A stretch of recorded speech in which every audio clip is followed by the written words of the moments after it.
Hey everyone, Eggman here with another video, and today we've got two more events that happened this past weekend for the One Piece card game. We've got the Top Cut events Madison Regionals, as well as the TCG Online Treasure Cup. So these are pretty significant events too, because this is the first weekend that we have the new star decks legal, and these also happened the same time as yesterday's video, the Core TCG San Diego Regional. So if you guys want to check out more information on this tournament in particular, you can check out yesterday's video. And if you want deck lists from any of these events and many more in this format and previous formats, you can make sure to check out my website, Eggman Events, which is linked in the description. And while you're going down there, make sure to hit that like and subscribe as well. But jumping on into this one for Top Cut, it was around 500 players with 9 rounds of Swiss, and in that we do have a top 16 of 7 Dofis, 3 copies of Star Deck 13 Luffy, 2 Bonney, which one ended up winning the event, 2 Enel, 1 Lucci, and 1 Betty, which the Betty was pretty surprising to me. And then also for the TCG, this was around 900 players and it had 9 rounds of Switch, which is a bit of a smaller amount than you would expect for this one. There were 1 undefeated after 9 rounds of Switches, which is why they ended it, because that's how it is for just tournaments in the One Piece card game. But you'll notice that all of the top 16 outside of first place were 8 ones for this one, and there are also a couple X1s that didn't even make it into top 16. So normally I try to get a top 32 for a 1024 capped event, but I was only able to get top 16 immediately for it. If you guys have any other deck lists that you know got top 32 and you guys want to be added to the website, please let me know. I want to try to complete this as much as I can, especially since I am missing a couple of the X1s that did do just super well in this tournament. So I do have 26th place. We have Vampire, who made a really good video on his Marco, and I love Marco as well, so we're going to go over it in this video. So I also was not able to get the leader breakdown, which I was able to get for both the Top Cut as well as the core events, so I unfortunately just don't have that information for this one. But of the top 16, we do have 6 Luccis, 3 Dofis with 1 winning the event, 2 Enel, 1 Bonney, 1 Purple Luffy, 1 Nami, 1 Star Deck 13 Luffy, and a Zoro. So pretty good standard like mix of leaders in both of these events in general. We do see some pretty interesting data points and just a lot of variety. We had 3 different leaders across all 3 events that happened this past weekend win their respective events. Something also interesting too is that we did have like Lucci just get 1 spot for Madison, but then pretty much the top placing leader in the other 2 events. So I think it's really interesting that it just narrowly made top 16 while it dominated top 16 in the other 2 events. We also have Dofi having varying success across the events, where again, it didn't really show up for San Diego. It was very proportioned in the Madison with almost 50% of the top 16, and then I would say a standard cut here for this top 16. So 3 copies of it, if we doubled it to 6 for a top 32, that would be a good chunk for it. But the second most played leader in a top 16 like this one. So interesting to see the kind of the back and forth that Dofi and Lucci kind of have. And also for this one, we have Star Deck 13 Luffy only getting 1 finish for this event, and it ended up winning San Diego. And likewise, we had 1 of the Bonnies in the top 16, which ended up winning the Madison one. So it's still a lot of back and forth. There's a lot of different leaders, and it's interesting to see just there is like a good amount of difference between these events as well. I do want to kind of mention too that of the leader breakdown, we see Dofi just seeing so much of this pie chart, almost 30% of the entirety of the leaders in Madison, and then also then we just see like the drop off is immense, right? There's twice as many. Like if we doubled the amount of Lucci players, there would still be more Doflamingo players in the room, which is, I think, a little interesting. So that might contribute to just how much it was doing well in the Madison event, was just sheer numbers, the amount of people on it. And I think that does have an influence for it as well. So, but Lucci obviously not having a good one for this one. Luffy doing about the same, Bonney doing about the same, and Enel. These 3 have been doing pretty solid across all of these events and topped each one of them as well. well. And then seeing some stragglers there, Betty being a one of here for this one. We see Zoro in this one, and Nami, which Nami was able to top in the core event too, and I do think that's pretty interesting. So you guys can look at all the numbers as well. All this is on my website too, but let's just jump on into the top placing list for each leader. So when I do these double event breakdowns, I do kind of have to pick and choose between both of them, and I hope you guys don't feel snubbed. I do want to just say a big shout out to everyone who topped both these events. These are fiercely competitive events, and I think you guys should be very proud for it. And I also do want to mention just a big shout outs to the Madison regional top 16 and for their invites, which I know are very coveted right now. So I do know that's a bit of a bonus reward for doing this as well. So that aside, we are going to start with the first place list from both events, starting off with our first place from the Play TCG event. We've got Jackson Huang's version of the Donquixote Doflamingo. And something I do want to mention for this too is that Jackson does have a YouTube that he's been working on. He made a video going over this. Watch his video. Don't trust my words. He knows this deck way better than I. But if you don't want to do that for any reason, I do think this is a pretty strong list. There are some tech choices. He was playing 3 one-ofs that he was highly secretive about for a little bit. So I think 2 of them make sense to me. Kaido's been a really big add for me in my own personal builds. This does help us in some of the grindier matchups like Bonney and Enel. If this hits the board, those decks kind of have a bit of a hard time answering this, and it does keep us in the game. It prevents us from kind of being hand starved. We also have the Femur, which I think most people are playing at least 1 copy, sometimes 2. This can kind of just be our ace in the hole against stuff like Star Deck Luffy at times, and just a lot of other decks. This is really good for finishing the game. And then lastly, the most peculiar of the 3 in my mind is the Donquixote Doflamingo. This is from the Starter Deck 3, so the first wave of starter decks for this game. On play, return up to 1 character with a cost of 7 or less to its owner's hand. So this can help you out. It is a searchable card since it is a 7 Warlord of the Sea. Jackson has way more reason of why he played this card, but I do just want to mention it's a really interesting choice, but obviously paid off for him. So in a meta like this too, where there is just like a new presence in it, and the fact that you can, deck lists are not finalized in a lot of ways, right? I think there's some room for innovation and tech choices, and if you have a tech choice that your opponent's not aware of, you can get a lot of advantage, and you can kind of make them misplay because they're not playing around a card that they're not really expecting, right? So other than that, I can tell that he's really prioritizing the tempo, and the fact that we also have 4 of these laws as well as 4 copies of this Jozu. From the matches I was able to see in San Diego this weekend, Jozu does help a lot of matchups. The fact that you're able to bounce Sabo 5 cost back to hand, there's just like so many good tempo cards that you want back into your opponent's hand. Also like Carrot, even if they can play it again next turn, just the tempo you get with this Jozu I think is immeasurable. So I think it's a really good ad. I've seen people playing 0, 2 and 4 copies, and I think 4 maybe is a little bit much for me, but I totally understand why you would. So other than that, make sure to check out Jackson's video, and congratulations for their first place with Doflamingo. Next up, we've got Bonney. So this is Quan's version of the list. This is from the Top Cut Madison Regionals, and I've been really liking Bonney in this meta in general. It didn't really get any new cards with the star decks. It did get Shanks, which people have been playing at 0 to 3 copies of. I think 2 copies is generally good. Most people have been using it to replace their 9 cost Zoros in their build, to just have some more of a removal. It's a really great card to get rid of Jack, specifically in the Lucci matchups and other decks that do run the card, but it is a little bit specific. It's an 11k though, which is pretty powerful, and I've been, a 1-of copy I think can be helpful. Other than that, I think Carrot's been very good for this deck for Dofi specifically, which obviously was really present in Madison.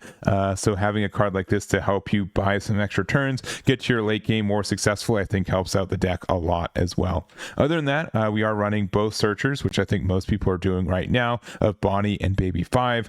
We've been cutting down to 3 copies of Basil Hawkins, which I've been seeing more and more people do this as we've gone through this format. And then our late game of the Eustace Captain Kid, Hody Jones, as well as the 10 cost Dofi. So really solid list. Congratulations to Quan for their finish there, and definitely be aware of Bonney. I think it's been getting only better as the last couple weeks have been happening in this card game. So jumping on to our next leader, we've got the Lucci, and so we've got two builds that I kind of want to go over. These are both X1 builds from the Treasure Cup for that Play TCG ran. We've got Georgios' version of it here, which I would say is a pretty standard build. One big tech option I've been seeing more people do is add the Soap Sheep, since it has really good synergy with our 4-cost Luffy. So, Lucci. The fact that we're able to use this with our leader effect and then our Lucci, we can get rid of 2 4-cost for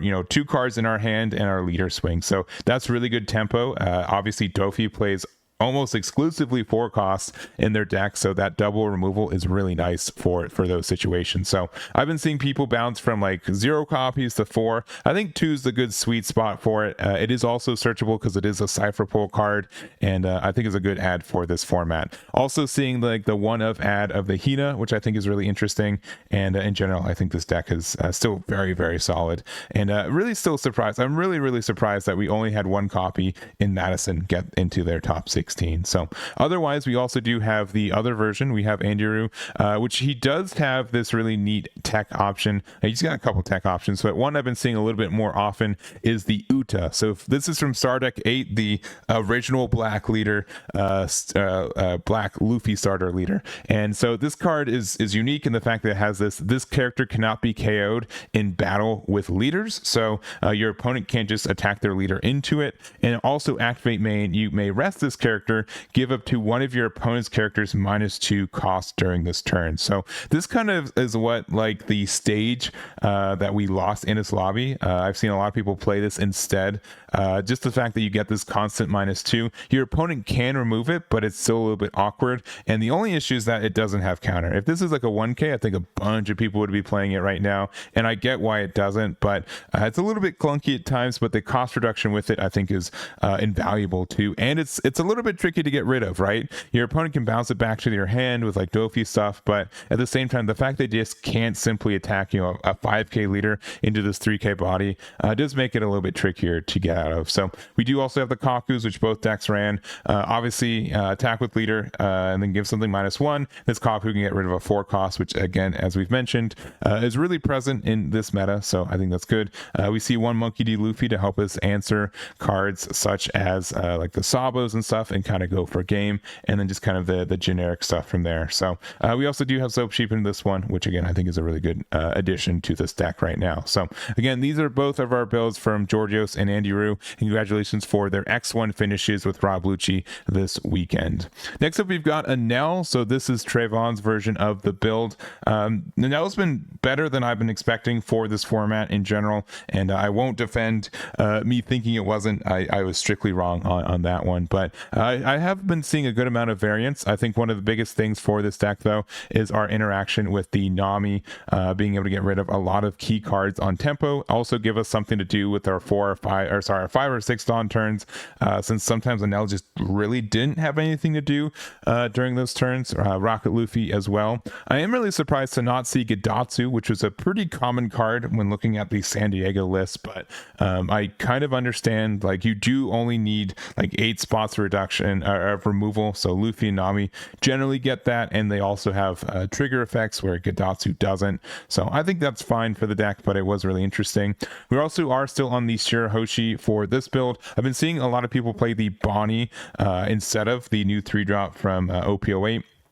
Just the fact that it is something we can do for 3 or 4 dawn, and also the fact that we're able to still get like the trigger of a draw 2 and trash 1, even though you don't get the body with it. So, which I don't think that's as impactful as it used to be for playing a body off for life like that, especially since we've got stuff like Frankie. So in general, we know like the top end for this deck, it's the Katakuri, the Yamato, the Ace. 1 copy of Enel, which I've seen from like 2 to 4 copies on the list as well. So I think it does deserve a couple spots in most lists right now, and that's really the build. So I think Enel's going to be doing pretty okay for the next couple weeks. And congratulations to Trevon for their finish there. Next up, we do have for top cuts events, we've got Yong with their version of Monkey.D.Luffy. We've got Starlight 13, which I have less and less to say about this. One thing that I did notice specifically in San Diego as well is more and more people were on a couple copies of this Emporio. The fact that this is good for specifically Dofi helps us set up our 1 life and 7k or 9k leader, which is really important when you're playing against Donquixote. Since they have a way to bypass our Sapo blockers, we want to be able to have a backup life so they can't just like put everything on leader and go 15 and try to end the game with it. So I think this is good and helps us get some more like like tempo Moria plays when we're not really set up all the way. So other than that, I do like the ace in this format. I think that's kind of a decision point of if we play ace or not. Again, there's a couple tech cards that have been rotating around, like Finger Pistol, as well as like the Ice Ages that we see here. Been seeing some people on like Borsalino. There's some like variants in it, but we do kind of just know the general card pool that Luffy has at his disposal right now. So this is the build here. I think it's at a good spot, and congratulations to Yong for their finish there.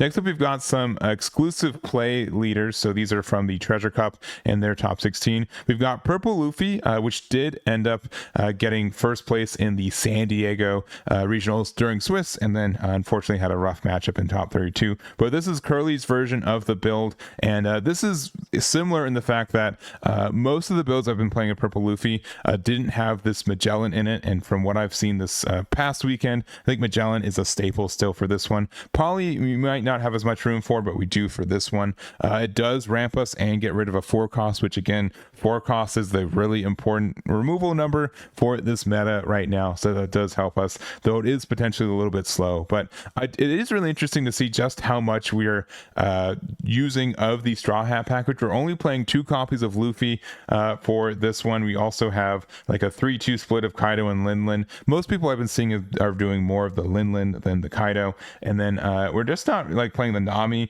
We're not having as much of the package. We still want Usohachi, right? We still want Zoro, but I think we've recognized that like the Sangoro doesn't really ever proc, right? You want to play it, you want to use the effect, but most good players will recognize ways to get rid of the Sangoro, and you'll just never get the draw with it. So I don't think it's a mistake to take it out of the build. I do like the Jinbei too. It's kind of like a combination of like the Sangoro and the Nami, and the fact that it's a blocker that's a 5 cost, and then opponent's turn, if your board has 10 Dawn, this becomes a 7k. So you generally can get to a 10 Dawn board. Sometimes that does mean like you can't play like Linlin or something, but I do like the idea of like another blocker. You can also play it off Luffy, and you don't feel bad about having a 5-6 or generally a 5-7, which helps it out too. So I think this is a really unique build. It did very well, and congratulations to Curly for getting a top 16 with this. I think this is a really big accomplishment for it. So next up, we've got Nami. So this is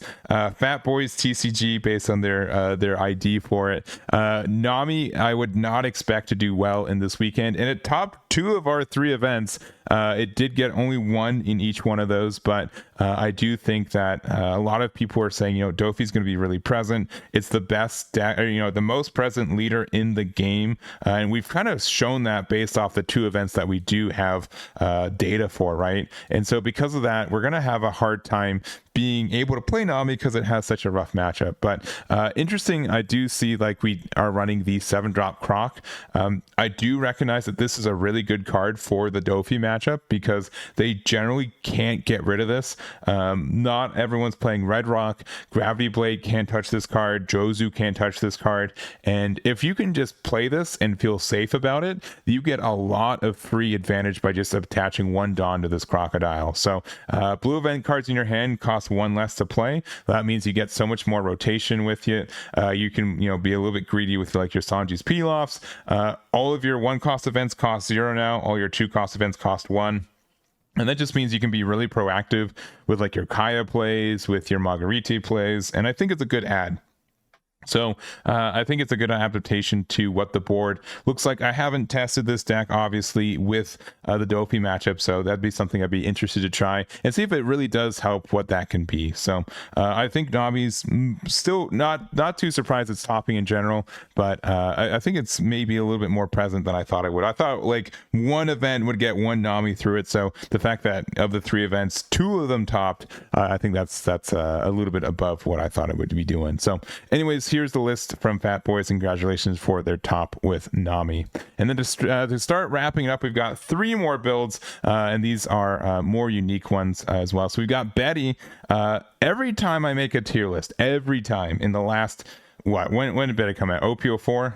OP05? Yeah, OP05. My apologies. Since OP05, so a full year, because OP05 came out a year ago. I always get a comment, what are my thoughts on Betty? And I always say, I didn't put it on the list, so I don't think it's going to be doing that hot. And I could be I didn't check. I'm old. I'm tired. I don't ever recall outside of OP05 Betty really topping. I don't think Betty's topped in a regional level event this year. So it's almost the end of it. We were able to squeak it out. And this was definitely not on my bingo card for this weekend. So this is a build from Adam. And I do think we did get some, incremental build items from this deck. The fact that we did get the Dragon OP07. This is a Revolution Army card. This does help us get a little bit more aggressive because we are able to put 2 Dawn in anything, and so that makes all our one of our 5Ks a 7K, which you can see like in Porio, we can see with Karasu, all these effects need to be 7K more. Obviously, like Betty generally has a good way to do that already by discarding a trigger card in hand, but I do think that we have been getting, obviously every set gets more yellow cards with trigger, sometimes red cards with triggers, but like Frankie's such a really good card for this. It's kind of taken Satori out of rotation. Charlotte Cracker, if your opponent's not respecting, this can come out of your life. This can even up a matchup really quickly. And then also just the rest of our Revolution Army cards. So I think this is really, a strong deck potentially. It's definitely something to catch people off guard. It kind of is in the same group as like Yamato, right? An aggressive, 4-life yellow leader, being able to kind of take your opponent off guard. And if they're not used to what this deck can do, or like just how much advantage you can give them by just attacking into their life, I could see this catching a lot of players off guard. So I think this is a really big accomplishment, and congratulations to Adam for their top with Betty. And then next up we've got Zoro. So this is from Play's event. This is BlurrWolf's version of the build, and Zoro, in my mind, I wasn't super looking to see this top for this meta. I think Dofy is just like a better deck. You just get to play out more 5Ks easier. You have more interaction with your opponent's board. So this is just not a deck that I thought a lot of people would be sleeving up, let alone being able to top with, but that's exactly what Wolf was able to do. Nothing's changed since the Star decks. It's the same basic build with the animal package, with the fact that this chopper is fantastic. It plays out a lot of low power level cards, but that doesn't matter when you can get some really good boosting power with this Zoro here. And then we do have a good top end of like the dragon once again, and just the rest of kind of our animal package. We also do have this Marco, which I thought was an interesting add. This is solid in the fact that some decks just have a hard time removing this. There's not many 3Ks I would think we'd want to remove with it, and we don't really have any cost reduction with this build outside of the 3-drop chopper, but sometimes this does attack and it does let you get rid of a 6K, which I think is impactful. We do have a good amount of events in our hand too. I would say more than usual. The fact that we have the Bad Manners Kick Course, the fact that we have the Radical Beam, and the obviously the Just Shut Up and Come With Us, which has been one of the premier cards for this deck too. So it's making me think if there's a way to like even revert back to more of like the extra card version of Buggy, right? The Shut Up and Come With Us is a pretty pivotal part to our early turns. So if we find more events and we start putting Buggy into the deck, I could see that being a different hybrid build for it too. So I think this is kind of approaching that. Marco definitely helps us get rid of our extra 1-drops, and the fact that it's a hard to remove body against some matchups, specifically like black, I think that's a good way to counter maybe your worst matchup too. It also gets rid of Rebecca's, which is always invaluable. So I think this is an interesting build. I'd have to try this version of it, and congratulations to Wolf for their finish there.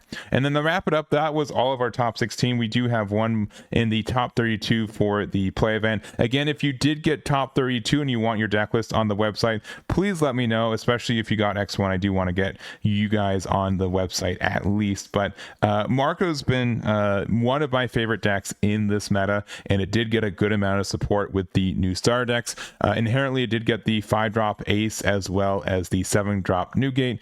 Both of these cards are just fantastic for the deck. They help out so much. Like the removal potential of this Newgate is great. Like this card was made for Marco. It was not made for Newgate. It was made for Marco. The fact that you're able to on 7 play this card, put a Dawn underneath your leader, make something a 5k, and then use Newgate's effect. It's just so good. It helps you claim a lot of territory, which you definitely need. And if you play Newgate, next card you play is Silvers, and then you can get like another double removal, and that's a lot of pressure that some decks just really can't answer. So I think that's something that's been pretty unique to Marco. Getting the power reduction on leaders on your turn, like on characters on your turn, is not easy in this game. It's very rare. So it's just a really good effect from this Marco leader, and there's just a lot of things to pair with it. And the only thing with it is that you want to be this control deck, you want to be this removal deck, and you are a 4-life leader, which makes it a little bit harder at times. So another really good ad that I've been looking at, and I just love this card for it, is the 3-drop Emporio. Being able to reveal the top card of your deck and play at 2 costs is fine, but the biggest thing is that with our leader effect, we make so many 5k bodies into these 3Ks, right? So the fact that we have this 4K that can attack into them, this can also pressure a 6K after we use our leader effect, which is great. We get the card draw. Our opponent kind of has to attack into this, and if we have like an extra 2K in our hand, our Emporio can help. We can defend it pretty easy. The 2 drops of choice are the Pudding as well as the Duval. Both these are just great. We can put them on the top of our deck with our Marco effect, and then we can either bounce the Pudding back into our hand, which is literally drawing a 2K. If you really want to think of it that way. And we also have Duval, which is just a good blocker to play out, and then we get to look at the top 3 and help us figure out what that looks like from the next couple turns. Also kind of knowing what our Emporio draws into. So lastly, the ulti I think is a really good ad.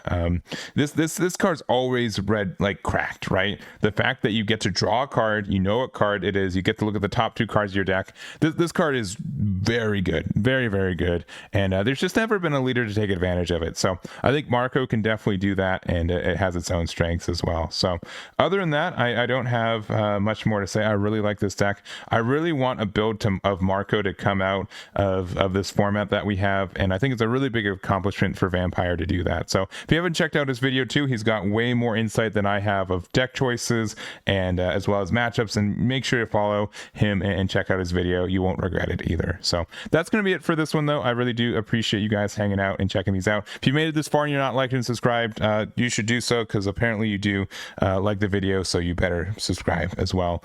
And yeah, all these events are on my website, Eggman Events. You can check them out. I'm continuing to update these on the daily, and I've been really liking this format and the shift it's kind of given, and the fact that a lot of people looking at this first event, right, seeing that Rob, Lucci, and Luffy were so much of the top 32 for San Diego, to see just kind of 2 almost completely different pie charts in the their ratios, some unique leaders popping up, and I think that's really, really cool for what this format has to offer. So that's going to be it for me. Thank you guys so much for watching. I really do appreciate it, and I'll catch you all next time.